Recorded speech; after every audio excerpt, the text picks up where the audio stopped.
Est-il permis de fumer? Bismillah, walhamdulillah, wa sallallahu ala Muhammad wa ala jami'in nabiyyin. Donc la réponse à la question, elle n'est pas unique, ça dépend du cas de la personne. Déjà, première chose, ça dépend qu'est-ce que tu fumes. Donc si c'est de la drogue, sachez que les savants musulmans ont déduit l'interdiction de la drogue parce que ça altère la raison et ça détruit les sens. Et Allah tabaraka wa ta'ala dit dans le Coran honoré: Wala taqtulu anfusakum, wala taqtulu anfusakum, ça veut dire ne vous tuez pas vous-même. À partir de cette ayah, les savants ont déduit que la drogue est interdite car elle mène la personne à s'autodétruire. Et donc tout ce qui amène une nuisance à la personne, aux musulmans, c'est haram. Quant à la cigarette, les savants ils ont dit si ça nuit à la personne, comme toute chose qui est nuisible c'est haram, en référence à la ayah qu'on a citée précédemment.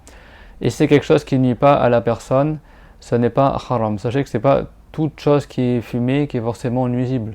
Il y a des gens qui fument du vrai tabac avec la chicha par exemple en Turquie ou autre, du vrai tabac sans qu'il soit mélangé à des substances chimiques. Le vrai tabac pur sans qu'il est mélangé à la nicotine ou à des trucs comme ça peut être profitable pour la santé. Certains, ça les aide quand ils ont du cholestérol, ça réduit les graisses dans le sang, etc. Ça peut même aider certaines maladies respiratoires selon certains cas.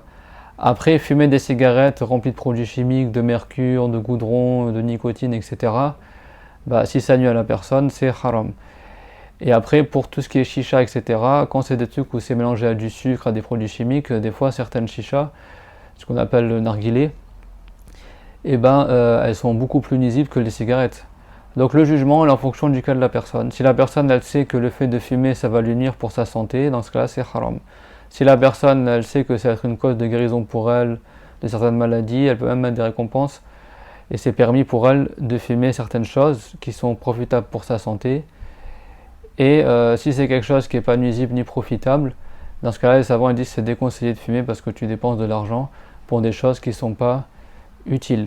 Donc ça dépend qu'est-ce que tu fumes, etc. Sachant qu'il y a certaines herbes aussi qui sont considérées comme étant de la drogue à la base, mais qui dans le passé étaient aussi utilisées en médecine pour anesthésier, des choses comme ça, etc.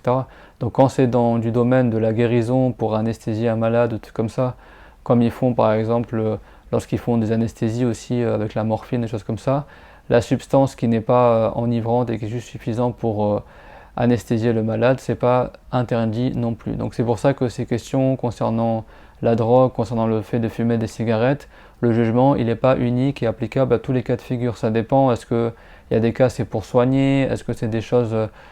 voilà. Mais dans le cas où c'est quelque chose qui nuit à la raison et quelque chose qui drogue la personne, du sens que sa raison elle est perturbée, ses sens ils sont altérés par la drogue, etc., ça c'est haram. Et ça a été déduit tous ces jugements-là de la ayah wala taqtulu anfusakum et ne vous tuez pas vous-même. Wallahu tabaraka wa ta'ala a'lamu wa ahkam.